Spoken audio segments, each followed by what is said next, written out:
샬롬 샬롬 샬롬 샬롬. 하나님 사랑합니다. 여러분 주 안에서 사랑합니다. 오늘 출애굽기 21장 1절에서 36절까지 말씀을 교독했습니다. 백성 앞에 율례에 대한 말씀이죠. 1절에 보니 내가 백성 앞에 세울 법규는 이러하니라 이렇게 말씀합니다. 내가 히브리 종을 사면 그는 6해 동안 섬길 것이요 7째 해에는 몸값을 물지 않고 나가 자유인이 될 것이며 만일 그가 단신으로 왔으면 단신으로 나갈 것이요 장가 들었으면 그의 아내도 그와 함께 나가려니와 상전이 그에게 아내를 주었으면 아들이나 딸을 또한 낳았으면 아내와 아들과 딸은 놓고 그 몸만 나갈 것이다. 만일 종이 분명히 말하기를 내가 상전과 내 처자를 사랑하니 나가서 자유인이 되지 않겠노라 하면 상전이 그를 데리고 재판장에게 갈 것이요 재판을 받죠. 그를 문이나 본솔주 앞에 데리고 가 그것에다가 송곳으로 그의 귀를 뚫을 것이라. 그는 종신토록 그 상전을 섬기리라. 이렇게 해서 쭉 36절까지 말씀이 이어나가고 있습니다. 언약서는 이런 조건이면 이렇게 하라고 그 적용 사례를 준 율례와 이렇게 하라고 단언한 율례로 구성되어 있죠. 사례를 둔 율례에 대해서 좋은 사례가 이렇게 2절에서 11절까지 이어져 나가고 있습니다. 고대 근동지역에서 노예는 대대로 주인의 소유물이었습니다. 한 번 노예는 영원한 노예였고 자식도 노예 신분에서 벗어날 수가 없었죠. 그런데 히브리 종은 6년 동안 섬기면 7년에는 값없이 나가 자유할 수가 있었다. 2절에 이 율례는 노예 제도를 인정하는 그러한 것이죠. 하지만 히브리 종은 고용된 품꾼 같았으며 주인의 상속자가 될 수도 있었습니다. 레위기 25장 39절에서 40절에도 증거합니다. 창세기 15장 2절에도 증거하고 있죠. 악덕 고용주에게 시간제 노예로 착취당하는 오늘날 고용인보다 처우가 좋죠. 사람은 노예처럼 다루는 일은 어느 시대에나 있는 것이라는 겁니다. 인간의 이러한 악함을 아시는 하나님은 노예처럼 바닥 생활하는 사람조차 희망을 품고 일할 수 있도록 율례를 정하셨습니다. 히브리 종은 해방을 소망하며 살 수 있었죠. 노예조차 앞날에 대한 희망이 있는 삶이었습니다. 하나님은 노예들이 주인의 성품에 소망을 두게 하지는 않으셨고 하나님이 주신 소망은 시시각각 변하는 주인의 심기에 따라 흔들리는 그러한 소망이 아닙니다. 변함이 없으신 하나님이 소망의 대상이기 때문이죠. 신약도 까다로운 주인을 섬기는 종에게 하나님을 생각함으로 고난을 참도록 베드로전서 2장 18-19절에 증거해서 가르쳐주고 있죠. 이 땅에서 성도는 한동안 노예처럼 비참한 생활을 할 수가 있습니다. 그럴지라도 종의 해방을 첫 율례로 두신 하나님을 생각해야 한다.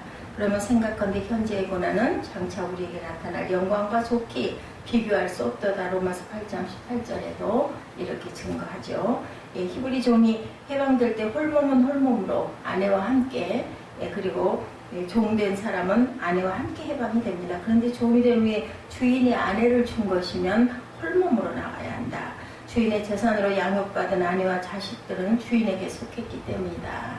그리고 이때 홀몸으로 나가지 않고 다른 선택을 할 수가 있죠. 내가 상전과 내 처자를 사랑하니 나는 그저 평생 이렇게 살겠습니다 하면은 문설주에다가 귀를 송곳으로 뚫어서 그래서 그 귀걸이 제도가 그렇게 해서 나왔다고 합니다. 하나님 백성은 근본적으로 자유인이지만 사랑 때문에 기꺼이 종노릇하는 일은 하나님 백성의 아름다운 선택이다. 갈라디아서 5장 13절이죠. 여종은 남종 내보내는 방식과는 달랐습니다. 7절에 보면 주인의 욕망대로 여종을 농락할 수가 없도록 특별한 제한을 두고 있죠. 데리고 살려고 사온 히브리 여종이라면 결혼해야 했습니다.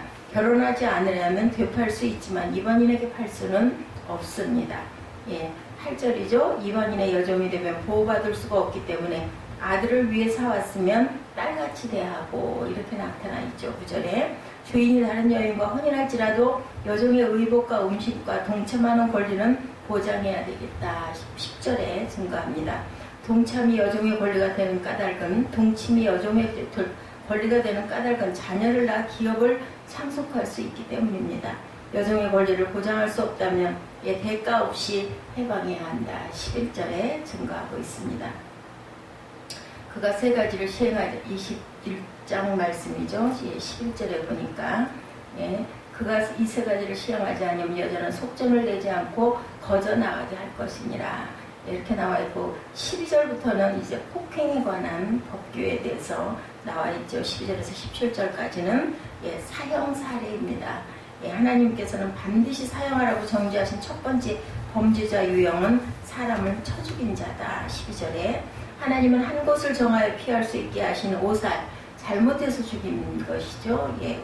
잘못 범한 사람, 그리고 내단내서라도 끌어내 사형시켜야 할 고살, 일부러 죽인 그러한 경우는 아주 끌어내서 금방 사형을 해야 된다. 흔히 살해 의도만으로 오살과 고살을 구별하는데 하나님께 반역하려는 의도까지 반영해야 했습니다. 다윗은 우리아를 죽였을 때 살해 의도가 있었음에도 용서를 받죠. 하나님께 반역하려는 의도는 없었기 때문이죠. 하지만 가인처럼 하나님께 반역하려는 의도로 살인한 사람은 하나님 자리에 앉아 자기 행위를 정당하게 판결함으로 회개하지도 않습니다. 다윗처럼 진실한 회개를 통해 죄인들의 길잡이게 되는 일도 없겠지요. 회개치 않아서 용서받지 못하는 사례만 될 뿐입니다. 예수께서도 알지 못하고 범죄한 죄인에 대해서 심각한 죄인조차 긍휼히 여겨주시고 용서하신 부분이 누가복음 23장 34절에 디도서 디모데전서 1장 13절에 증거합니다. 구약의 살인자에게 도피처가 있었던 것처럼 그리스도께서는 죄인들을 위한 도피성이셨습니다. 하지만 회개케 하시는 성령의 사역을 작심하고 계속 거부하는 자는 사함을 얻지 못합니다. 마태복음 12장 31절이죠. 그런 태도는 살인하고서도 자기 죄를 계속 정당하게 여기면서 도피처로 피하지 않기로 마음을 굳힌 것과 같은 거죠. 회개 없이 제도만 악용하려는 보살자에게도 제단이나 도피성이 피난처가 되지 못했죠. 신약에서도 회개하면 되지라는 사악한 계략으로 주님의 은혜를 악용하여 죄의 욕망을 즐기는 자에게는 예수님이 도피성이 되지 못하죠. 시험에 해당하는 두 번째 범죄자 유형은 자기 아비나 어미를 치는 자. 15절이죠. 살인이 생명을 이 땅에서 지우는 것이라면 부모는 이 땅에 생명을 잊게 해주는 존재입니다.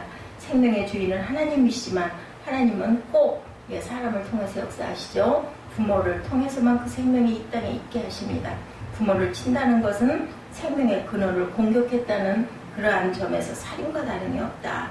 세 번째 유형은 사람을 후린 자, 곧 납치하거나 유괴한 자를 이야기합니다. 피해자와 피해자 가족에게 계속해서 죽음의 공포와 고통과 슬픔을 안겨주는 사람이죠. 이런 자는 인신매매를 했든지 자기 수하에 두고 부려먹었든지 상관없이 반드시 죽여야 했죠. 넷째로 그 아비나 어미를 저주하는 자도 반드시 죽이라고 말씀하죠. 부모를 공경하는 자가 이 땅에서 장수하는 복을 받는 것과 반대입니다. 저주한다는 단어는 부모를 시시하고 귀찮게 여긴다는 뜻인데 이런 일은 하나님 백성 공동체에서 완전히 끊어내야 할 심각한 죄였죠. 그리고 상해 배상 사례가 18절에서 36절까지 나타나 있습니다. 하나님은 살인 비슷한 살해법 죄를 구별하십니다. 싸움 중에 상대방을 돌이나 주먹으로 때렸는데 그가 죽지 않고 자리에 누웠다가 지팡이를 짚고 거동하면 형벌을 면합니다. 다만 상해 입은 자가 일하지 못하여 발생한 손해는 배상하고 나을 때까지 치료해줘야 된다. 18, 9절에 증거합니다. 사람이 서로 싸우다가 하나가 돌이나 주먹으로 그의 상대방을 쳤으나 그가 죽지 않고 자리에 누웠다가 지팡이를 짚고 일어나 걸으면 그를 친 자가 형벌을 면하되 그간의 손해를 배상하고 그가 완치하게 할 것이니라. 요즘에 보험제도하고 똑같은 것 같습니다. 하나님은 살인 비슷한 상해죄를 이렇게 구별하시고 싸움 중에 상대방을 돌이나 주먹으로 때렸는데 죽지 않고 자리에 누웠다 지팡이를 짚고 거동하면 형벌은 면하는데 그 대신 그동안에 일을 못한 것에 대한 배상은 반드시 해야 된다. 그리고 주인이 종을 때리는 당장에 죽으면 고살로 여겨 반드시 형벌한다. 주인도 종을 우리가 생각하는 것처럼 함부로 때릴 수 있는 것은 절대 아니었다. 이렇게 나타나 있습니다. 모든 것들이 하나님께서 정하신 그 율례대로 우리는 그 신체 상해에 관한 죄를 이렇게 쭉 나타내고 있고, 그리고 또한 임자의 책임에 대해서 소가 남자나 여자를 받아서 죽이면 그 소는 반드시 돌로 쳐서 죽일 것이요 그 고기는 먹지 말 것이며 임자는 형벌을 면하려니와 소가 벌레 받는 버릇이 있고 그 임자는 그로 말미암아 경고를 받았을 때 단속하지 아니하여 남녀를 막론하고 받아 죽이면 그 소는 돌로 쳐 죽이고 임자도 죽일 것이며 만일 그에게 속죄금을 부과하면 무릇 그 명령한 것을 생명의 대가로 낼 것이요 아들을 받든지 딸을 받든지 이 법규대로 그 임자에게 행할 것이며 소가 만일 남정이나 여정을 받으면 소임자가 은 30세겔을 그의 상전에게 줄 것이요 소는 돌로 쳐서 죽일지니라. 사람이 구덩이를 열어두거나 구덩이를 파고 덮지 아니하므로 소나 나귀가 거기에 빠지면 그 구덩이 주인이 잘 보상하여 짐승의 임자에게 돈을 줄 것이요 죽은 것은 그가 차지할 것이니라. 이 사람의 소와 저 사람의 소를 받아 죽이면 살아있는 소를 팔아 그 값을 반으로 나누고 또한 죽은 것도 반으로 나누려니와 그 소가 본래 받는 버릇이 있는 줄을 알고도 임자가 단속하지 아니하였으면 그는 서로 소를 갚을 것이요 죽은 것은 그가 차지할 것이다. 짐승도 하나님의 율법 아래에 생명을 해친 대가를 이렇게 치러야 했다. 사람을 죽인 소는 식용으로 절대로 사용하지 않았습니다. 소임자는 이미 많은 대가를 치렀으므로 다른 형벌을 받지는 않지요. 하지만 본래 받는 버릇이 있는 소를 경고하였으되 단속하지 아니한 상황이면 내버려둔 소임자도 책임을 면할 수가 없었다. 소와 사람을 죽였다면 관리감독을 소홀히 한 책임을 소임자의 생명으로 물었습니다. 다만 이때 희생한 가족이 소임자의 생명 대신에 배상금을 요구할 수도 있죠. 이때 속죄금은 생명을 대신한다 해서 무제한 배상하지 않고 성별과 나이에 따라 액수가 정해져 있었죠. 레위기 27장 3절에서 8절에 나타나 있습니다. 우리가 생각할 때는 그냥 좋은 주인이 마음대로 죽여도 되고, 그죠? 짐승에 대한 것에 대한 것은 없는 것 같았지만, 지금이나 똑같이 그때에도 짐승에 대한 것은 주인이 그 배상을 꼭 해야 되고, 그 대신 그 소를 죽이거나 했을 때 그 소의 그 고기는 주인에게 돌려주는 아주 그러한 법이 세부적으로 이렇게 나타나 있습니다. 소가 종을 죽인 상황에서 종의 주인이 받을 수 있는 배상금은 은 30세겔이었습니다. 32절이죠. 구덩이를 열어두거나 구덩이를 파고 덮지 아니하므로 소나 나귀가 거기에 빠지면 구덩이 주인이 짐승의 임자에게 돈을 주고 죽은 짐승은 차지하게 했다. 33, 4절이었습니다. 부주의에서 이웃에게 손해를 끼쳤어도 책임을 물었습니다. 주인이 물어야 되죠. 하나님의 백성은 사고를 방지하기 위해서도 성실하게 힘써야 했습니다. 소가 소를 죽였으면 살아있는 소와 죽은 소를 모두 팔아서 공평하게 나누었습니다. 다만 본래 받은 버릇이 있는 줄을 알고도 그 임자가 단속하지 아니한 상황이라면 관리감독을 소홀히 한 책임을 물어 자기의 살아있는 소로 배상하게 했지만 지나친 손해를 보지는 않도록 죽은 소는 차지할 수 있게 했다. 마지막 절이죠. 소가 사람을 죽였을 때와 처벌 수위가 다릅니다. 사람의 생명과 짐승의 생명은 가치가 다르기 때문이죠. 하나님의 율례는 타고난 기질 때문에 죄를 범했어도 죄로 여기고 반드시 배상하게 합니다. 히아고페스 성향을 타고났다고 해서 그의 살인은 죄가 아니라고 할 수 없는 것처럼 동성애 성향을 타고났을지라도 그런 성향을 우리가 인정해주고 풀어놓아주면 안 되겠죠. 본래 받는 버릇이 있는 소에 대해서는 그 주인이 더 철저히 단속해야 하는 것처럼 성도는 자기의 기질과 성향이 타고난 것이든 후천적으로 형성된 것이든 하나님의 율례에 복종시켜야 합니다. 악한 기질과 성향을 더 철저히 단속하지 않은 책임은 기질의 임자에게 있다. 이렇게 나타나 있습니다. 이렇게 해서 백성 앞에 율례에 대해서 우리가 오늘 함께 말씀의 은혜를 나눴습니다.